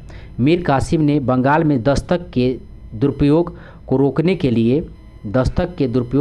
के लिए ठीक है, आंतरिक व्यापार पर सभी प्रकार के शुल्कों की वसूली बंद करवा दी। ठीक है, तो तो आंतरिक व्यापार पर सभी प्रकार के शुल्कों की वसूली बंद करवा दी। ठीक है, अंग्रेज़ों ने इसे अपनी विशेषाधिकार की अवहेलना के रूप में लिया और जुलाई 1763 में मीर जाफ़र को पुनः बंगाल का नवाब बना दिया गया। तो ध्यान रखिएगा, मीर कासिम और मीर जाफ़र। मीर कासिम कौन था? तो ये उसका दामाद था। ठीक है, और मीर जाफ़र, तो ये दोनों को ध्यान रखिएगा। तो इसमें थोड़ा कन्फ्यूजन हो जाता है कभी कभी। मीर कासिम ने बंगाल छोड़कर अवध के नवाब सुजाउद्दौला के यहाँ शरण ली। मीर कासिम ने बंगाल छोड़कर अवध के नवाब सुजाउद्दौला के यहाँ शरण ली। बक्सर का युद्ध 23 अक्टूबर 1764। बक्सर का युद्ध 22 अक्टूबर 1764। बक्सर का युद्ध 22 अक्टूबर, ध्यान रखिएगा, डेट हो सके डेट पूछ ले, क्योंकि 1764 तो सबको ही याद है। 22 अक्टूबर 1764। ठीक है, बक्सर के युद्ध में अंग्रेज और मीर कासिम, अवध का नवाब सुजाउद्दौला और मुगल बादशाह शाह आलम द्वितीय की संयुक्त सेनाओं के बीच हुई। ठीक है, बक्सर का युद्ध में अंग्रेज़ों और मीर कासिम, अवध के नवाब सुजाउद्दौला और मुगल बादशाह शाह आलम द्वितीय की संयुक्त सेनाओं के बीच क्या हुई थी? तो युद्ध हुई थी 22 अक्टूबर 1764 को। ठीक है, अंग्रेजी सेना का नेतृत्व हेक्टर मुनरो ने किया था। अंग्रेजी सेना का नेतृत्व हेक्टर मुनरो ने किया था। इस युद्ध में अंग्रेजी विजय हुए थे। इस युद्ध के बाद अंग्रेज़ों को भारत में वास्तविक सत्ता स्थापित हुई थी। तो बक्सर के युद्ध में के बाद जो है भारत में अंग्रेज़ों को वास्तविक सत्ता स्थापित हुई थी। ठीक है, 12 अगस्त 1765 ईस्वी को क्लाइव ने शाह आलम से इलाहाबाद की प्रथम संधि की। 12 अगस्त 1765 को क्लाइव ने शाह आलम द्वितीय इलाहाबाद की प्रथम संधि शाह आलम द्वितीय के साथ और क्लाइव के साथ होती है 12 अगस्त 1765। बंगाल में द्वैत शासन की शुरुआत 1765 में हुई। लियो कार्टियस को द्वैत शासक का जनक माना गया। तो लियो कार्टियस को द्वैत शासक का जनक माना गया। लियो कार्टियस को द्वैत शासक का जनक माना गया। ठीक है, लेकिन 1772 में वारेन हेस्टिंग ने बंगाल में द्वैत शासन का अंत कर दिया। लेकिन 1772 में वारेन हेस्टिंग्स ने बंगाल में द्वैत शासन का अंत कर दिया। 1772 में वारेन हेस्टिंग्स ने बंगाल में द्वैत शासन का अंत कर दिया। अंग्रेज़ों ने अपने दीवानी कार्यों को संचालित करने के लिए बिहार राजा सिताब राय, बंगाल में मोहम्मद राजा खान एवं उड़ीसा में दुर्लभ राय को नियुक्त किया। ठीक है, अंग्रेज़ों ने अपने दीवान कार्यों को संचालित करने के लिए बिहार में राजा सितब राय, तो याद ही रखिएगा। ठीक है, राजा सितब राय। ठीक है, राजा सितब राय को, बंगाल में मोहम्मद राजा खान एवं उड़ीसा में दुर्लभ राय को नियुक्त किया। नेक्स्ट है, अंततः अंग्रेज़ों के नवाब सुजाउद्दौला के साथ 1765 में इलाहाबाद की द्वितीय संधि हुई।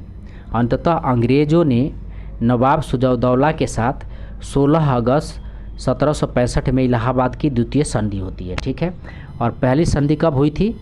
पहली संधि कब हुई थी आपको?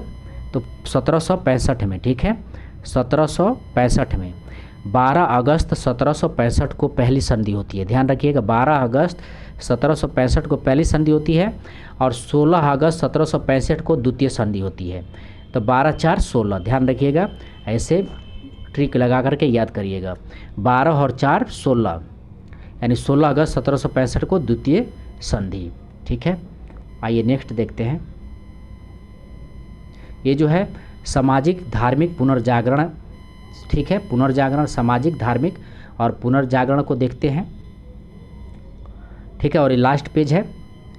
2 पेज में 2 पार्ट में हम लोग इसको ख़त्म कर देंगे बढ़िया से, एकदम आराम से 1.5 घंटा में ही पढ़ेंगे, यानी 3 घंटा में आपका आधुनिक भारत ख़त्म। 2-3 बार वीडियो सुनिए और मस्ती करिए। हाँ, नहीं तो मैं देखूंगा अगर ऐसे नहीं पढ़ के तो दूसरे तरीक़ा से भी पढ़ करके इस वीडियो को और अच्छा से ज़रूर बनाऊँगा। भारत में 19वीं शताब्दी के प्रारंभ में अनेक समाज सुधार आंदोलन ने जन्म लिया, जो इस प्रकार है। राजा राम मोहन राय और ब्रह्म समाज। ठीक है, राजा राम मोहन राय को भारतीय पुनर्जागरण का जनक माना जाता है। राजा राम मोहन राय को भारतीय पुनर्जागरण का जनक माना जाता है। और दोस्तों, आपको तो ऐसा होना चाहिए कि अभी जो आप क्वेश्चन जानते भी हैं तो उसको सुनने में आपको मज़ा आना चाहिए। ठीक है, एकदम दिमाग के अंदर में एकदम, तभी तो आपके दिमाग के आगे आएगा और जल्दी से जल्दी आप क्वेश्चन मारेंगे। ठीक है, तो बोर मत होइए प्लीज़, देखिए फिर। राजा राम मोहन राय को भारतीय पुनर्जागरण का जनक माना जाता है। उनका जन्म 22 मई 1772 को हुगली ज़िले में राधानगर में हुआ था। हुगली ज़िले के राधानगर में हुआ था। वे अरबी, अंग्रेजी, ग्रीक, फ्रेंच, जर्मनी, फारसी, संस्कृत, लैटिन एवं हिब्रू के ज्ञाता थे। ध्यान रखेंगे, वे अरबी, अंग्रेज, ग्रीक, फ्रेंच, जर्मनी, फारसी, संस्कृत, लैटिन और हिब्रू के ज्ञानी थे। कौन? राजा राम मोहन राय। ध्यान रखिएगा, वे अरबी, अंग्रेजी, ग्रीक, फ्रेंच, जर्मनी, फारसी, संस्कृत के, लैटिन एवं हिब्रू के भी ज्ञाता थे, राजा राम मोहन राय। नेक्स्ट है, 1809 में उन्होंने एक ईश्वरवादियों को उपहार तुहफात उल मुआवुद्दीन, ध्यान रखेंगे, तुहफात उल मुआवुद्दीन नामक पुस्तक लिखी थी। 1809 में उन्होंने एक ईश्वरवादियों को उपहार नामक पुस्तक लिखी थी। उपहार नामक पुस्तक लिखी थी क्या? तुहफात उल मुआवुद्दीन, तुहफात उल मुआवुद्दीन नामक पुस्तक लिखी थी। ध्यान रखिएगा, एक ईश्वरवादियों के लिए उपहार के रूप में तुहफात उल मुआवुद्दीन नामक पुस्तक लिखी थी। 1814 से 15 में उन्होंने आत्मीय सभा का स्थापना 1814 से 15 में उन्होंने आत्मीय सभा एवं 1816 में वेदांत सोसाइटी की स्थापना की। 1814 से 15 में उन्होंने आत्मीय सभा एवं 1816 में वेदांत सोसाइटी की स्थापना की। 1820 में उन्होंने प्रीसेप्ट्स ऑफ जीसस नामक पुस्तक लिखा था। राजा राम मोहन राय ने 1820 में प्रीसेप्ट्स ऑफ जीसस नामक पुस्तक लिखा था। ठीक है, और आत्मीय सभा की स्थापना कब की थी? 1814 से 15 के बीच में आत्मीय सभा की स्थापना एवं 1816 में वेदांत सोसाइटी। आत्मीय सभा 1814 से 15 और 1816 में वेदांत सोसाइटी की स्थापना की। तो दोनों जो है इम्पोर्टेंट है। और प्रिंसिप्ल्स ऑफ जीसस 1820 में, ध्यान रखिएगा, पुस्तक लिखी। आइए नेक्स्ट देखते हैं। उन्होंने डेविड हेयर की सहायता से कलकत्ता में हिंदू कॉलेज की स्थापना की थी। तो डेविड हेयर की सहायता से राजा राम मोहन राय ने डेविड हेयर की सहायता से हिंदू कॉलेज की स्थापना की थी। उन्होंने बंगला भाषा में संवाद, कुमौदी एवं फारसी भाषा में मिरातुल्ला अखबार। तो ध्यान रखेंगे, उन्होंने बंगाल भाषा में संवाद, कुमौदी एवं फारसी भाषा में मिरातुल अखबार का प्रकाशन किया था। उन्होंने बंगाल भाषा में संवाद, कुमौदी एवं फारसी भाषा में मिरातुल अखबार का प्रकाशन किया था। नेक्स्ट है, 20 अगस्त 1828 में उन्होंने ब्रह्म सभा की स्थापना की थी, जिसे बाद में ब्रह्म समाज कहा गया। 20 अगस्त 1828 में उन्होंने ब्रह्म सभा की स्थापना की थी, जिसे बाद में ब्रह्म समाज कहा गया। नेक्स्ट है, मुगल सम्राट अकबर द्वितीय ने उन्हें राजा की उपाधि दी थी। ध्यान रखिएगा, अकबर द्वितीय ने राजा की उपाधि राजा राम मोहन राय को राजा की उपाधि अकबर द्वितीय ने दिया था। ध्यान रखिएगा, तत्कालीन ब्रिटिश सम्राट विलियम चतुर्थ के दरबार में भेजा था। ठीक है, और उनको जो है अपना दूत बनाकर तत्कालीन ब्रिटिश सम्राट विलियम चतुर्थ के दरबार में भेजा था। और यहाँ पर ब्रिस्टल में 27 सितंबर 1833, तो ध्यान रखिएगा, ब्रिस्टल में 27 सितंबर 1833 में उनकी मृत्यु हो गई थी। और यहाँ उनका ब्रिस्टल में 27 सितंबर 1833 में उनकी मृत्यु हो गई थी। नेक्स्ट है, उनकी मृत्यु के बाद देवेंद्रनाथ टैगोर ने ब्रह्म समाज की गतिविधियों को जारी रखा। उनके मृत्यु के बाद देवेंद्रनाथ टैगोर ने ब्रह्म समाज की गतिविधियों को जारी रखा। उनकी मृत्यु के बाद देवेंद्रनाथ टैगोर ने ब्रह्म समाज की गतिविधियों को जारी रखा। तत्वबोधिनी सभा 1839 की स्थापना की। ठीक है, तत्वबोधिनी सभा 1839 की स्थापना कौन किया? देवेंद्रनाथ टैगोर ने। तत्वबोधिनी सभा 1839 की स्थापना देवेंद्रनाथ टैगोर ने किया। नेक्स्ट है, 1865 में ब्रह्म समाज का विभाजन हुआ। 1865 में ब्रह्म समाज का विभाजन हुआ। 1865 में ब्रह्म समाज का विभाजन हुआ। आदि ब्रह्म समाज जिसके प्रमुख देवेंद्रनाथ थे और केशव चंद्र सेन के नेतृत्व में ब्रह्म समाज ऑफ इंडिया बना। आदि ब्रह्म समाज जिसके प्रमुख थे देवेंद्रनाथ थे, ध्यान रखिएगा। आदि ब्रह्म समाज जिसके प्रमुख देवेंद्रनाथ थे, ध्यान रखेंगे। आदि ब्रह्म समाज जिसके प्रमुख देवेंद्रनाथ थे और केशव चंद्र सेन के नेतृत्व में ब्रह्म समाज ऑफ इंडिया बना, और केशव चंद्र सेन के नेतृत्व में ब्रह्म समाज ऑफ इंडिया बना। आइए नेक्स्ट देखते हैं। 1878 में केशव चंद्र के ब्रह्म समाज ऑफ 1878 में केशव चंद्र के ब्रह्म समाज ऑफ, लास्ट पेज है दोस्तों, इंडिया में पुनः विभाजन हुआ और अलग हुआ। इंडिया में पुनः विभाजन हुआ और अलग हुआ। गुट ने साधारण ब्रह्म समाज की स्थापना किया। ठीक है, पुनः विभाजन हुआ और अलग हुआ, गुट ने साधारण ब्रह्म समाज की स्थापना किया। आइए नेक्स्ट देखते हैं। प्रार्थना समाज केशव चंद्र सेन से प्रभावित होकर महाराष्ट्र में महादेव गोविंद रानाडे, केशव चंद्र सेन से प्रभावित होकर महाराष्ट्र में महादेव गोविंद रानाडे और आत्माराम पांडुरंग, आत्माराम पांडुरंग ने 1867 में प्रार्थना समाज की स्थापना की। 1867 ईस्वी में प्रार्थना समाज की स्थापना की। आत्माराम पांडुरंग 1867 ईस्वी में प्रार्थना समाज की स्थापना की, केशव चंद्र सेन से प्रभावित होकर। रानाडे को पश्चिम भारत में संस्कृति का पुनः जागरण का अग्रदूत माना जाता है। गोविंद रानाडे को पश्चिम भारत में संस्कृति पुनर्जागरण का अग्रदूत माना जाता है। उन्हें महाराष्ट्र का सुकरात भी कहा जाता है। ठीक है, गोविंद रानाडे को महाराष्ट्र का सुकरात भी कहा जाता है, ध्यान रखिएगा। और रानाडे को पश्चिम भारत में सांस्कृतिक पुनर्जागरण का अग्रदूत माना गया। ठीक है, तो ये दोनों इम्पोर्टेंट रहेगा। वेद समाज, केशव चंद्र की मद्रास यात्रा से प्रभावित होकर श्रीधरलू नायडू ने मद्रास में वेद समाज की स्थापना की।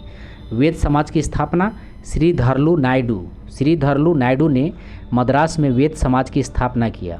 श्रीधरलू नायडू ने वेद समाज की स्थापना किया। जितना बार भी आप ये शब्द सुन लें दिमाग में, श्रीधरलू नायडू ने वेद समाज की स्थापना किया केशव चंद्र के मद्रास यात्रा से प्रभावित होकर। ठीक है, आर्य समाज देखते हैं। दयानंद सरस्वती का जन्म 1824 में गुजरात के कठियावाड़ में हुआ है। आर्य समाज, दयानंद सरस्वती का जन्म 1824 में गुजरात के कठियावाड़ में हुआ। उनके बचपन का नाम मूल शंकर था। उनके प्रथम गुरु स्वामी परमानंद थे, जिन्होंने मूल शंकर का नाम दिया था। उनके प्रथम गुरु परमानंद थे, जिन्होंने मूल शंकर का नाम दयानंद सरस्वती रखा था। मूल शंकर का नाम दयानंद सरस्वती रखा था, यानी दयानंद सरस्वती का नाम क्या था? पहले मूल शंकर था। ठीक है, लेकिन उनके प्रथम गुरु स्वामी परमानंद ने उनका दयानंद सरस्वती रखा नाम। ठीक है, 1874 में मथुरा में बिरजानंद स्वामी, ध्यान रखेंगे, 1874 में मथुरा में बिरजानंद स्वामी से मिले। 1874 में मथुरा में बिरजानंद स्वामी से मिले। दयानंद ने 1874 में हिंदी भाषा में सत्यार्थ प्रकाश की रचना की, जिसे आर्य समाज का बाइबल कहा जाता है। दयानंद ने 1874 में हिंदी भाषा में सत्यार्थ प्रकाश की रचना की, जिसे आर्य समाज का बाइबल कहा जाता है। दयानंद ने 1874 में हिंदी भाषा में सत्यार्थ प्रकाश की रचना की, जिसे आर्य समाज का बाइबल कहा जाता है। दयानंद ने 1874 में हिंदी भाषा में सत्यार्थ प्रकाश की रचना की, जिसे आर्य समाज का बाइबल कहा जाता है। वेरी वेरी इम्पोर्टेंट है। नेक्स्ट है, आर्य समाज की स्थापना 10 अप्रैल 1875 को बम्बई में मणिका चंद्र की वाटिका में स्वामी दयानंद सरस्वती द्वारा किया गया था। ध्यान रखेंगे, आर्य समाज की स्थापना 10 अप्रैल 1875 को बम्बई में मणिका चंद्र की वाटिका में, ध्यान रखेंगे, मणिका चंद्र की वाटिका में स्वामी दयानंद सरस्वती द्वारा की गई थी। ठीक है, स्थापना 10 अप्रैल 1875 में मणिका चंद्र की वाटिका में स्वामी दयानंद सरस्वती द्वारा जो है आर्य समाज की स्थापना 10 अप्रैल 1875 को मणिका चंद्र की वाटिका में की गई थी। ठीक है। 1877 में आर्य समाज का मुख्यालय लाहौर बन गया। 1877 में आर्य समाज का मुख्यालय लाहौर बन गया। उन्होंने वेदों की ओर लौटो और भारतवासियों के लिए है जिसे नारा दिया, जैसे नारा दिया। उन्होंने वेदों की ओर लौटो और भारतवासियों के लिए जैसा नारा दिया। उन्होंने भारत को मार्टिन लूथर भी कहा जाता है। उन्हें भारत का मार्टिन लूथर भी कहा जाता है। नेक्स्ट है, उन्होंने हिंदू धर्म के अंतर्गत शुद्ध आंदोलन चलाया था। उन्होंने हिंदू धर्म के अंतर्गत शुद्ध आंदोलन कौन चलाया था? तो दयाराम सरस्वती आर्य समाज के संस्थापक। उन्होंने हिंदू धर्म के अंतर्गत शुद्ध आंदोलन चलाया था। दयानंद सरस्वती ने स्वराज शब्द का सर्वप्रथम प्रयोग किया था। तो दोस्तों यहाँ तक रहा हम लोग का आपको लास्ट। ठीक है।